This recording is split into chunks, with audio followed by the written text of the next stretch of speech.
Welcome. Today's webinar is Preparing for the Future of CX, What to Expect in 2023 with SAP and 3C Logic. So with that, I'll go ahead and turn it over to today's moderator, Guillaume. Thank you, Diana, and welcome to those who are attending today. My name is Guillaume. I'm the Vice President here of Alliances at 3C Logic. We have a great session, thanks to the fact that we have some amazing speakers joining us today to Diana's point, to address the topic on what is the future of CX, and more specifically, what should we expect in 2023? So with that, a couple quick introductions. First and foremost, our fellow CEO, Dennis Sanav, CEO here at 3C Logic. Dennis, thanks for joining. And then our guest speakers here as well, Kiran Karati, who is the VP of Product Management over at SAP Service Cloud, as well as Nitin Badatia, SVP Product Marketing and Solutions Management for both Sales Cloud and Service Cloud at SAP. Nitin and Kiran, great to have you both. Same here. Glad to be here. Thank you for having us. Of course. So today's conversation is about customer experience, and to help with moderating today's discussion, we put together a couple conversation starters, questions, as well as some interesting marketing facts that I think our audience will approve. And the goal here is to really get y'all's input, both Dennis, Nitin, and Kiran. So without further ado, where we wanted to start was really a simple question, was take a look at where things currently stand today in regards to customer experience.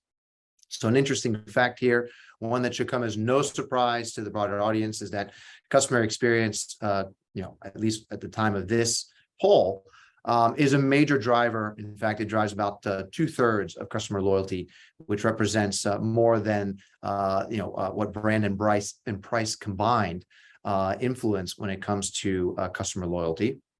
And so that really leads to an interesting, easy softball question, right, to get the conversation flowing, which is, Nitin, when you consider what's on the mind of businesses and business leaders, tell me a little bit about why you think in 2023, why customer experience is still something that they should care about.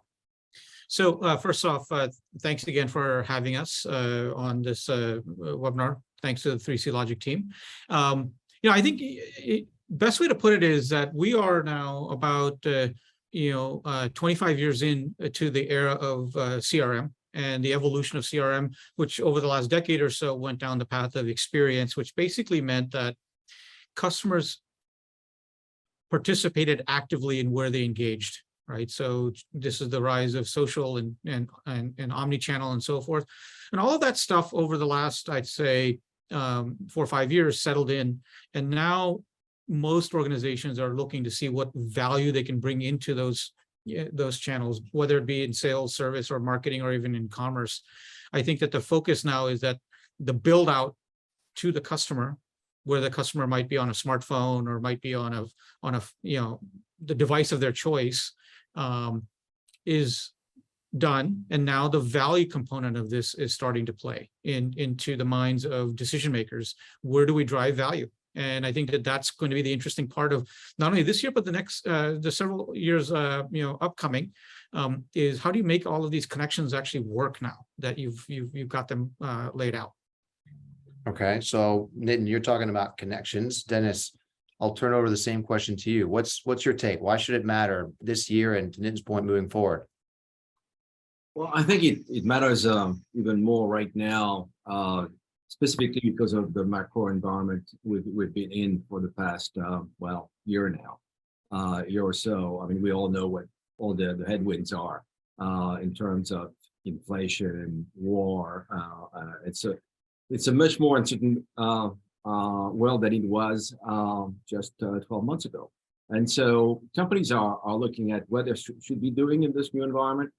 And something that we've seen last year is that there was like a first phase where people were stopping and like deer in headlights and thinking, what the hell is going on here? And now they're regrouping, and that's trying to figure out what are the things that are really, really important to us. What is going to drive revenue growth or in 2023? Where should we concentrate? And really, it goes back to the customer. And customer experience, as was mentioned before, is what's going to drive a retention, expansion, and success with the existing customers. And we all know that it's easier to keep customers, or it should be easier to keep customers than finding new ones. Kieran, thoughts? Sure. Well, I would just to add to this conversation, I would reiterate that yes, CX is definitely a lot more relevant than ever. The things what we see is around what matters to the customers, right? At the end of the day, business and customers I see that they are coming to closer now. It's no longer business can afford not to know about customers. And especially the switching costs, right, are much lower relatively for the customers. So we see that customers have more choices, right, around what they can buy, where they can invest, and businesses have to they have to know where the customers are and now, and also where they are going tomorrow, right? So, and that's that bridge only CX can build, and CX has proven that. So it's not about whether CX is real thing; it is definitely real. There's a lot of investments. It's also as we go every year, as we see with different events unfolding, we see that this relevance has grown even more. So 2023 is no different. So I see that there will be a lot more attention again on CX.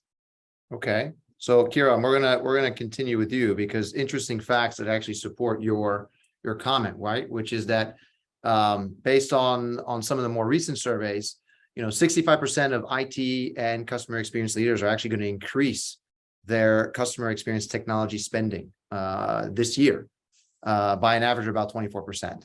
And yet, Dennis, to your point, if you look at organizations holistically, only 25% are actually expecting to increase overall business spending. So basically, everyone is trying to address or is responding to the macro situation, which goes to your point, Dennis. But if they're going to spend, let alone even increase spend, where they're choosing to spend, which goes to your point, Kieran, is going to be primarily around the technologies that support customer experience. So question to you, Kieran, which piggybacks off your original answer, why is CX spending outpacing technology spending so dramatically?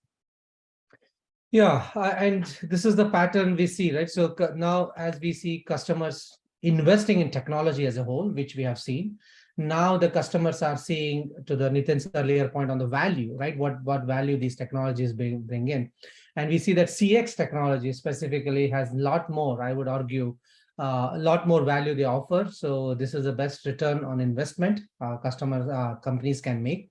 That's primarily attributes to knowing the customer and primarily attributes to understanding where the customer not only today, tomorrow, and also provide the right set of tools and services so that they can keep the customer engaged and they can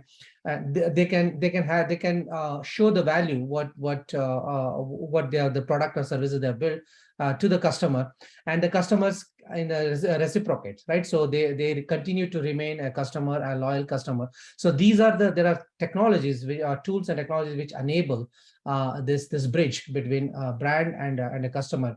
And these technologies have shown over time that there is a lot of value. It's not a surprise as these statistics, what it is showing. I can see that especially as we go into these next few years, where there is a lot more focus on return on investment, right? And we see that there will be a lot more scrutiny on where is the value. And the CX technology is a lot more value. And that's the reason I see that these statistics support that there will be a lot more in CX compared to other areas. Then what's your take? Yeah, I think it also comes down to the speed of the world outside of an organization is typically faster than that of inside. And so it requires you to be up to date on the latest technologies more than the infrastructure that power your business, right? So the spend naturally is going to be the place where there's a constant flux, constant change. Without a doubt, that change is also happening inside the organization as well, right? It's very much like, I like to talk about Kevin Kelly, the futurist, and his great thinking in his book, The Inevitable, about how we live in a world of forever becoming. Nothing's ever done today. No product is ever complete. They're always being updated. And in that world, you have to be much more in tune with what the customer wants because you're connected to them, right? Customers know, whether it's over-the-air updates to an automobile or tractors for that matter, It requires you to have technology that is in tune with that model, which necessarily means you have to spend more, but it's also, that's where the value is coming from, right? And it's actually helping tune the rest of the organization as well. So yeah, it makes sense that spending, although as Dennis mentioned, we're going through a bit of uncertainty, is might overall be down, but you can't really afford not to be connected to where experiences happen, because they're the experiences are the ones that power the rest of the business. Dennis, you're obviously at 3C Logic in the business of connecting people. What are your thoughts? Well, I mean, there are two things here. I don't think companies are going to, I mean, as we've seen in those numbers, most companies are not going to be spending more. So they're going to be cutting somewhere. And then they're going to be investing more in CX. So you have those two things happening at the same time. I mean, I'm very familiar with a company which is actually was very successful during the COVID year with a recruiting software. Today, you open your papers and it's all about companies laying off. So are those companies investing in recruiting software right now? Not so much. So that's not where the attention is. On the other hand, clearly there's actually so much happening in the CX space that a lot of companies that we talk to, they just don't know where to start. Everybody's super excited. There's new capabilities. There's new possibilities to actually understand your customer better, measure the impact better. And I think that all that excitement that we see around us right now is driving some of those investments. The question then is that going to be like some other investments in the past where people jump too far, too fast, add too many tools, and then maybe don't end up in as good a place where they thought they would be after that investment. Okay, so Dennis, you kind of alluded to an interesting, scenario that, as perhaps one might argue, has already unfolded. So if we take a look at CX tools today, candidly, this number is a little bit shocking to me. But when I start counting how many tools we use just in our own business, maybe it's actually more realistic than one might realize, which is that on average, the average company on average uses about 254 licensed SaaS applications today. But they're only, but report only using about 45% of them. So Kieran, this goes a little bit to adoption of technology, to your earlier point. But then it's the same time, which is to yours, which is sometimes the over adoption, where you've accumulated a lot of technologies with the end goal or the intent being, of course, let's make things better. Open question. One, do you guys agree that organizations have done too much acquisition or too heavy a reliance on technology to solve things that maybe can be addressed otherwise? Or not, but ultimately, what's the solution to this problem where organizations may have acquired too much over time? Nathan, I'll start with you. Yeah, I think it's interesting because some of the work that Kieran has been doing actually reflects our recognition of that challenge, which is that at the core, the application business is very monolithic, right? When you buy a product, you buy all of these side features. Some of them are fully complete, some of them are not, right? And so you end up accumulating cruft, quite frankly, right?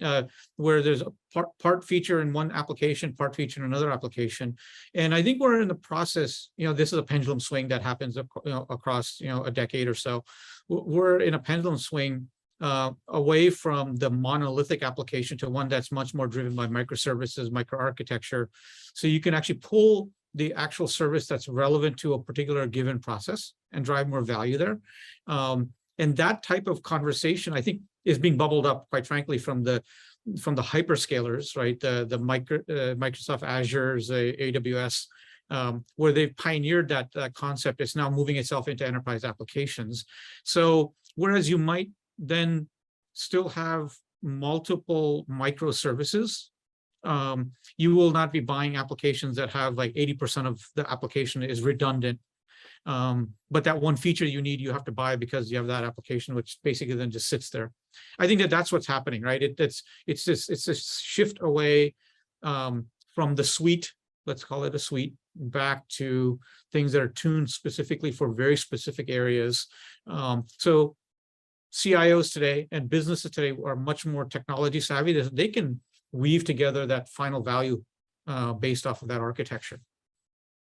Kiran, I mean, obviously you deal with product all the time. You must have some thoughts.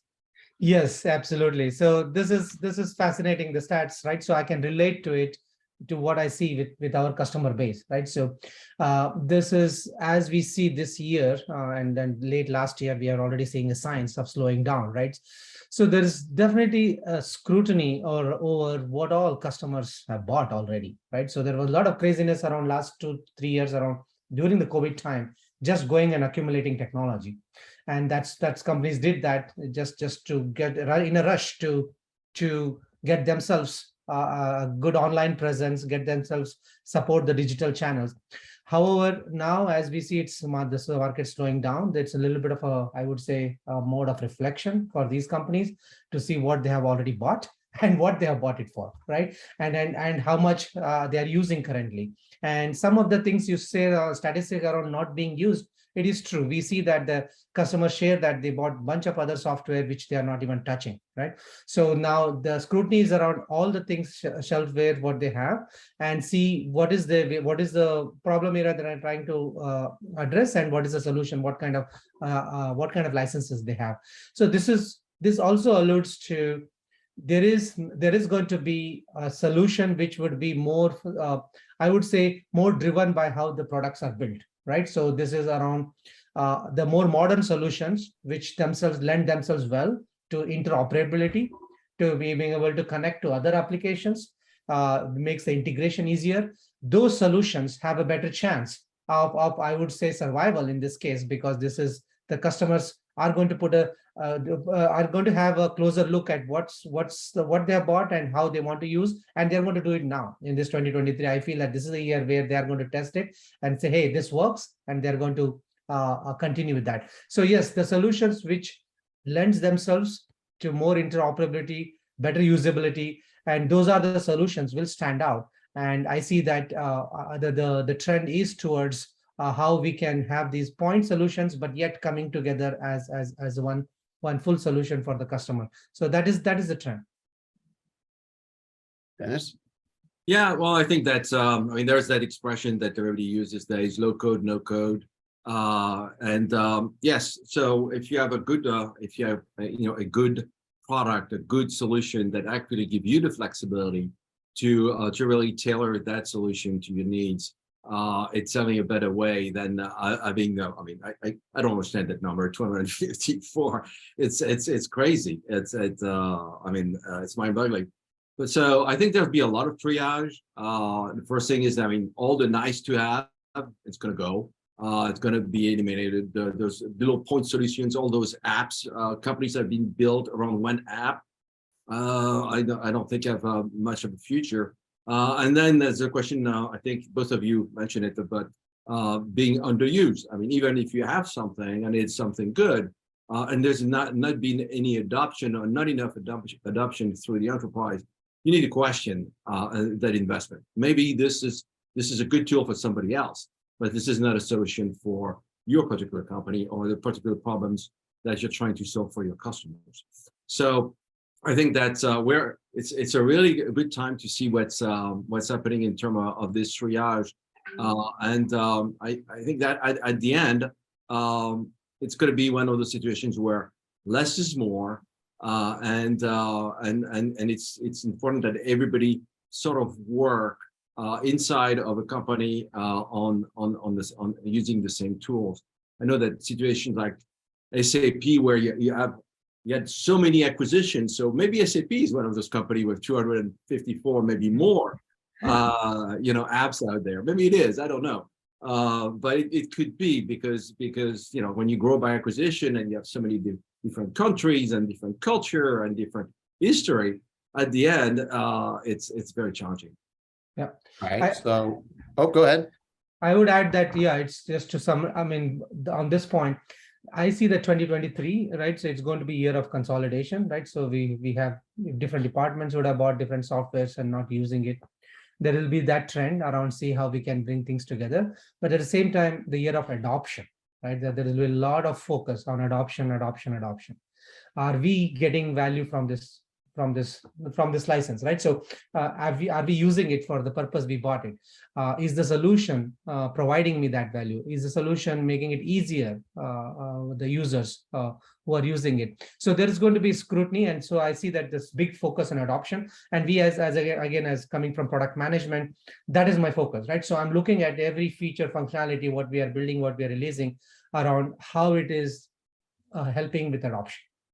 And adoption is the name of the game, I would say, for 2023, and that's where the value is, and that's value shows. So there will be a lot of focus on that. All right, so let's continue about that. So we talked about the state of customer experience, the state of customer experience tools. Let's start getting to more of a predictive mode here. And I think you guys were kind of headed in this direction based on some of your answers, but a lot of people are saying consolidation is one of the best ways to maximize your return on investment while still delivering excellent customer experience. Dennis, I think you were alluding to it to some extent, which is that people have too much. And to your point, Nitin, they probably have too much that overlaps. And then Kieran, to your point, they probably have certain things that if they leveraged it more, they may not need to acquire additional devices, point solutions, applications, and so forth. So maybe I'll start with you, Kieran. What do you see? What are the types of systems that you should adopt? So if we're starting from scratch here a little bit, or if an organization has to say, hey, hold on, guys, let's take a moment, let's pause. Where should we be building from? How do we establish the proper foundations? And maybe that goes to the core of how they've done things so far. What are your thoughts there? And I'm talking about systems here, and of course, in the context of customer experience. Sure. And this lends well with with how we can provide a more consistent and unified experience. So we all talk about especially on the customer service side, right? So being able to have the brand, let's say there are multiple brands in a company and geographies they are supporting, and being able to support the customers across the world and provide them with a good, consistent experience. This is where we see that, yes, there is some level of processes important, but at the same time, the systems being able to support that consistency, systems being able to learn from what others are doing in different regions and bring back the learnings to the different regions. So being able to adapt, being able to grow, and being able to leverage the data across all the organization. This is where I see that tools which is supporting the customer service can help with that, right? So I see that where there is a customer touch point and many of the CX systems, and where we are looking for consistency, this is where we are looking at the consolidation as well. And again, I would like to highlight that this consolidation would be different than other consolidation in a different times, I would say, which is not cost-based consolidation, right? You're not consolidating the system just to save cost.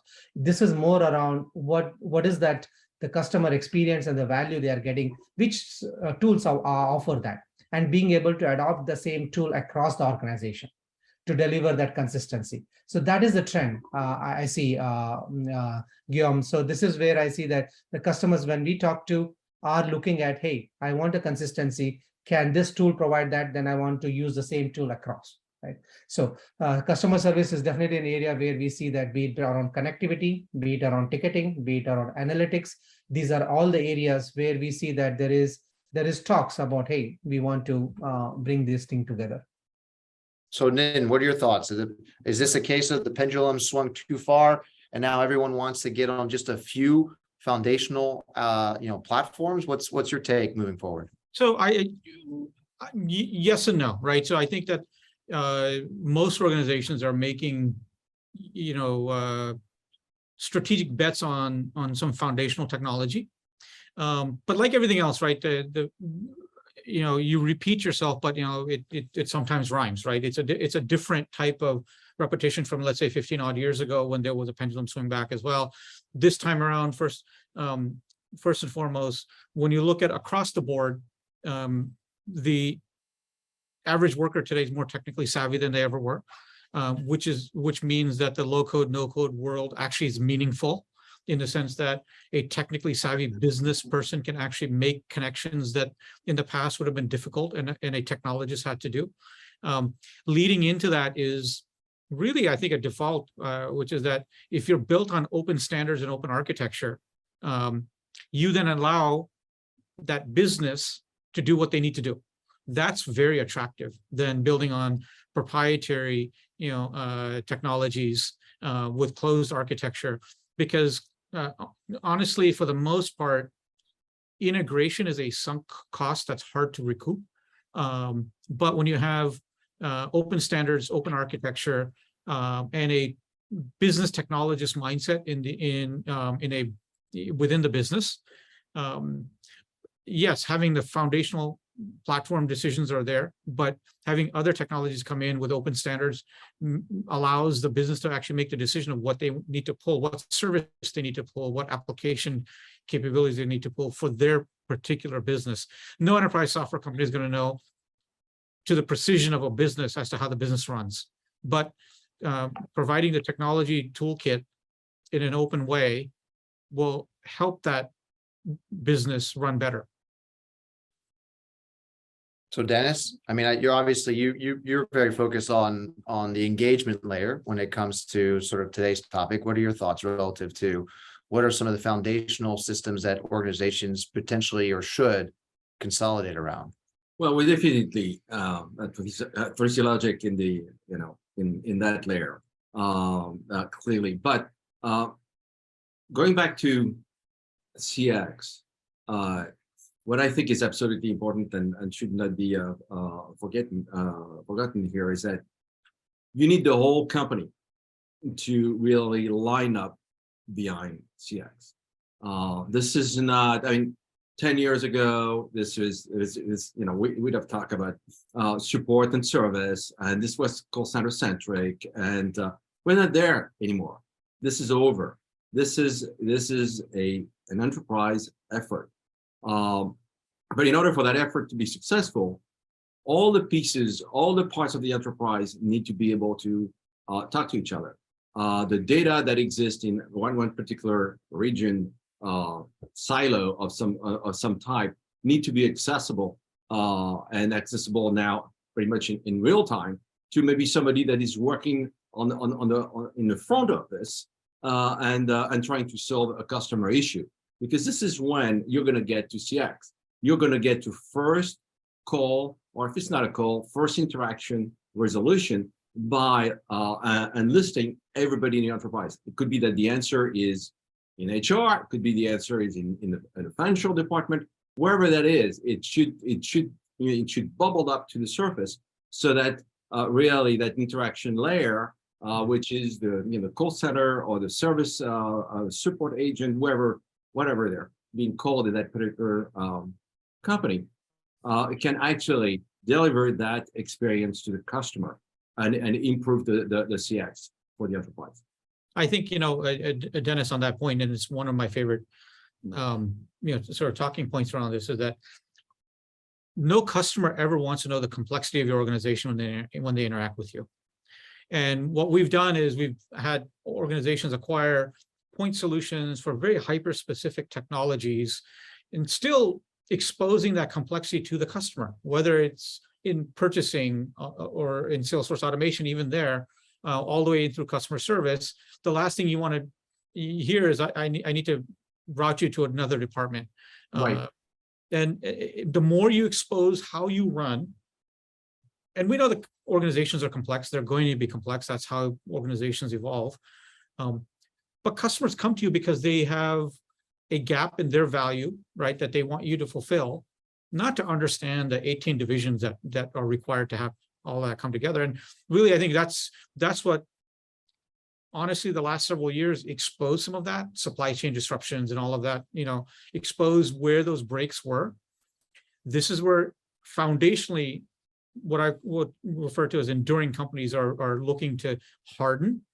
But from an experience perspective, the opportunity there is enough of this complexity exposure, right? Again, just think about it in your own personal lives. The companies that you deal with that take care of you, you really have no idea how they run behind the scenes, because it doesn't really matter, right? I mean, sure, there are people, by way of example, I'll pick one of my favorite companies is Apple. There's a whole criminology of how Apple functions, right? Nobody really knows, but how hardware design is made and all of this stuff. And that's because they have a loyal following. But the average product or service, I want to buy or subscribe to and use. I don't want to be exposed to how it was made or where the support needs to happen. And that's where the customer experience part needs to abstract away that complexity, moving forward. Yeah, nobody wants to know how the sausage is made as long as it's tasty. Yeah. That's right. There's the quote right there. All right, so let's talk about this year and beyond. I mean, you guys have already made quite a few points, but an open-ended question that will go to all three of you, right? Which is, and go ahead and feel free to answer in the context of obviously the organizations that you represent and maybe what you guys are doing in terms of your vision. But how, based on the trends and factors that we've discussed so far, how do you expect them to impact customer experience for this year? And feel free to go beyond. What are your thoughts? And then left off with you. I'll just kick off with you. Sure. Like I said, I think it's a year of rationalization. I think there's the other aspect of this, which is actually tied much more towards the regulatory environment that we're in around the world. Governments are stepping in to protect customer data, customer privacy. We've seen massive, impacts to large, what I would call, surveillance-driven businesses as far as their revenue because of these requirements.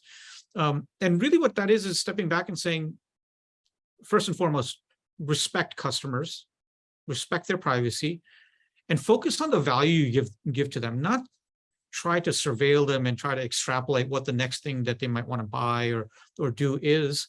Do it within a matter of what would be a normal course of business throughout the millennia, right? Which is a trust foundation. I think CX that is based on that trust foundation is bound to succeed, because customers exist because you've created value for them. And if you can focus in on hardening that really foundationally, and this is what I think where Kieran and team, and I know Dennis, you all have focused in on is really the core foundational technologies that route that value across the enterprise is what businesses are going to orient back to, right? And not chase the latest way to surveil a customer, for example, right? And I think that's a big trend that we're going to see accelerate. I know that obviously for SAP we're a German company, so there are interesting aspects of what's happening in Germany around data protection, data privacy that are influencing us. We see this actually here out in California. I'm in Palo Alto here. California has its own data privacy laws, and being the size of economy it is, it's going to force everybody else to respect that as well. And I think those of us are on this call here are really in tune to that anyway, right? I mean, but I think it's an important thing to really lay down as far as what experience means moving forward. It has to be trust-based on both sides. Kieran, what are you focusing on, right? Obviously, you're looking at things from a product point of view, right? And of course, how do you leverage product to solve some of the challenges or trends that we're addressing today? But what are your thoughts about what gets you excited about this year? What are you looking to solve for? Sure. So I would summarize in few themes, right? So from the product side, this year, as we look into how we can, as part of our backlog prioritization and the things we want to do, building upon the things what we already done, I think this year particularly lends itself a few opportunities, right? So one is how we can prove our value through adoption. Yeah. And that is where I'm focused on, so to see how we can boost adoption, how we can at every feature level, how we can show that value, and if there are any friction points, how we can address them, right? So those are the areas around adoption and the feature functionality supporting that. That's one. Second is around continued focus on automation. with this trend will continue. And I would say the automation in this context, in the current economic climate, I think there is more scrutiny on how you do the automation as well, right? There is more scrutiny on what kind of guardrails you can put around certain set of data sets, right? Specifically around customer privacy. Those kind of things is where the customers expect that they are taken care by the vendors. They no longer they no longer are okay, or rather and in experimental mode. Here is there more strict on those things. To the earlier point, what Nitin was pointing around, what SAP has been investing on, taking a closer look, is to put those guardrails in, right? I think those guardrails will be more coming into the picture now this year, because customers will be looking for those. Earlier, we told we had it, but they really didn't care. But now they'll be looking for it. They can't afford to lose their customers, right? It's an economic climate where they have to keep it. So yes, automation with with how we do the automation in a responsible way. That's also another area where we see where will be the products as a whole will be focusing on.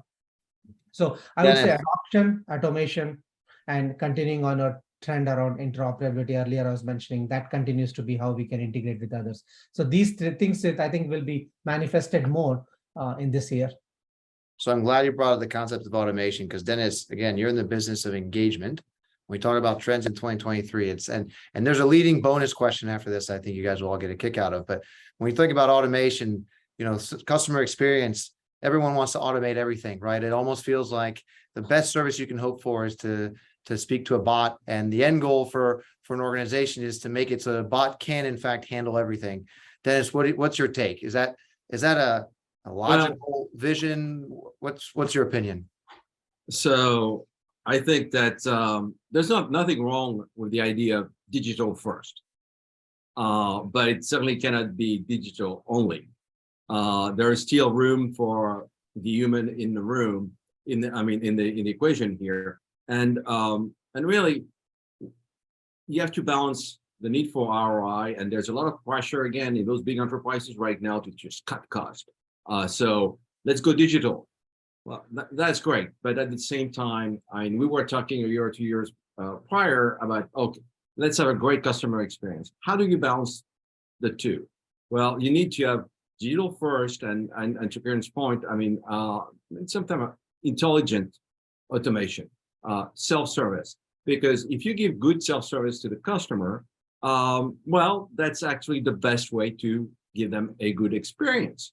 But it has to be good. It has to work. It should not frustrate, annoy before you pass the interaction to a human, because that's where you lose the customer.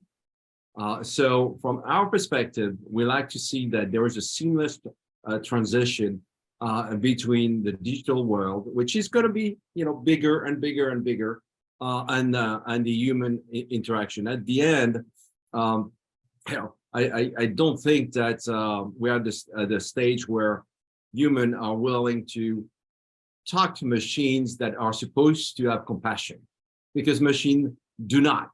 And at some point maybe they will, but today they don't. And you still need to be able to produce a good customer experience, to have one necessary, one it makes sense, that interaction with a human that is going to make the whole difference. And let's remember that human for those enterprises now is maybe the only person that the customer will truly interact with. So that human is carrying a lot of the perception about your company on their shoulder. And if there's going to be only one phone call, and after the customer is going to move to your competitor, it's just a disaster.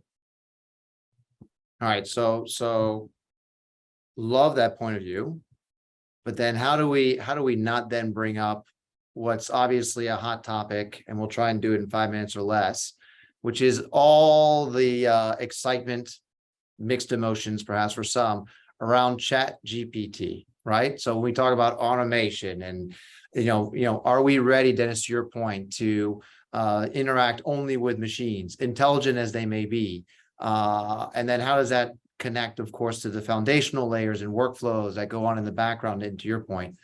Then I'll lead off with you. What's your take on Chat GPT? Is it gonna change 2023? What's your thought?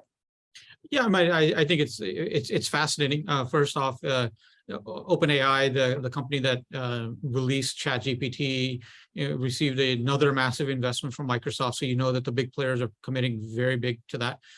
Yesterday, the day before, Google announced its own kind of rival, I guess is the best way to put it.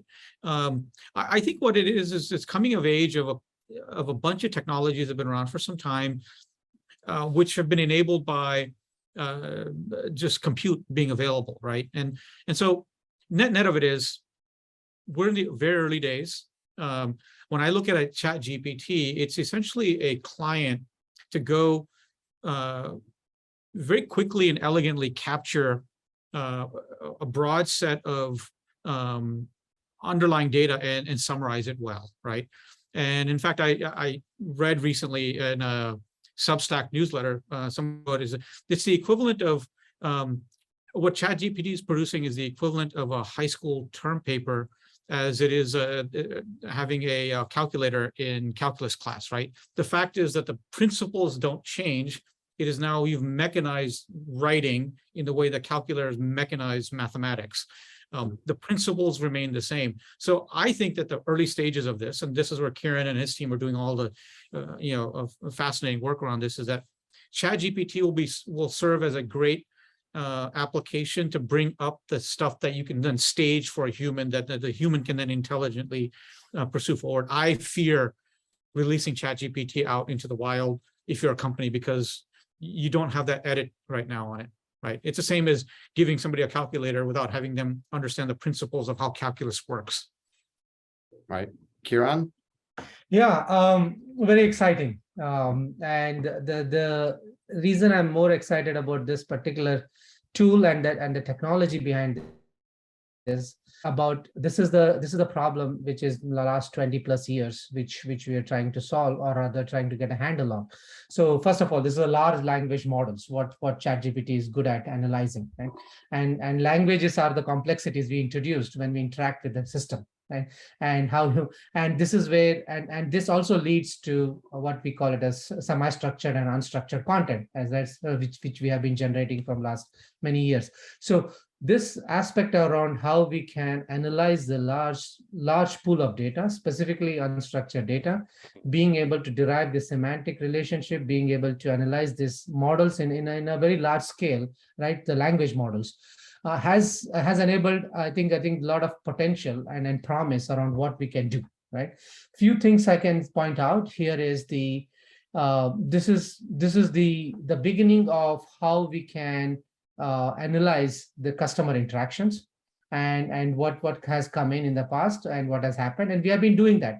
I think we'll be able to, with these large language models, we'll be able to do it much more, I would say, much more intelligently, much more what a person can like very close to how the person can do, and also being able to apply these models more and more to the logs, let's say, and let's say there are resolution logs we generate and notes we capture, right? And agent capture all kind of notes. So how we can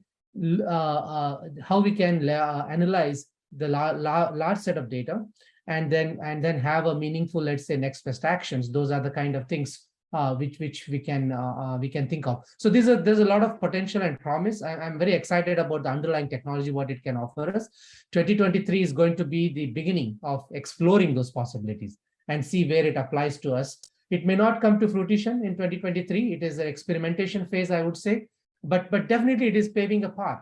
Come 2024, 2025, 2026, we will be talking about this. So this technology has so much promise that I don't see this is going away. It is going to make more inroads into more CX products and in many different ways. So yes, it's the beginning of that and very exciting, and we are looking at all the possibilities here. So Dennis, we're coming up on time. I'll give you the last shot here. What are your thoughts? Well, in the few years that I've been at 3C Logic, I've seen a lot of new technologies that are fascinating. And this is definitely one of them. maybe the best. But I just a couple of years back, it was just about transcripting a call and be able to analyze the call, maybe and get the analysis an hour later or whatever. Now you can do this in real time, and you can really assist the agent more efficiently. And this is still the best use is still for agent assist. In the same way here, you can see that some of the early use cases for GPT or for the Google Bard could be also agent assist. I was reading somewhere, I can't remember because I tried to digest so much about this thing in the past couple of weeks, that the first use case that makes sense is to really use it to summarize what happened during a call for an agent. So the agent doesn't have to take notes anymore. And the notes are going to be correct, and notes are going to be taken every time. So there's a benefit right there. And this is a very small use case, but you go from there and you can imagine there all the possibilities. I think it's super exciting, but as Kiran said, very, very early. Right. Well, I appreciate all of you joining us today, Dennis, Nitin, and Kiran. I know you guys, your time is valuable.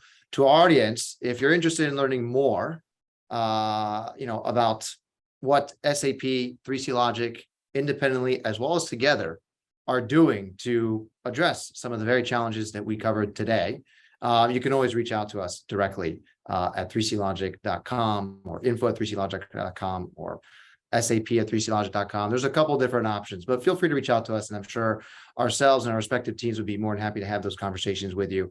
At the same time, if you haven't, feel free to follow us on LinkedIn. There will be additional events between ourselves and SAP that will showcase just how we're starting to address some of the very challenges and questions that we attempted to tackle at a very high level today. So with that, Dennis, Nitin, Kiran, I definitely want to thank you all three for joining, and to our audience, thanks for taking the time.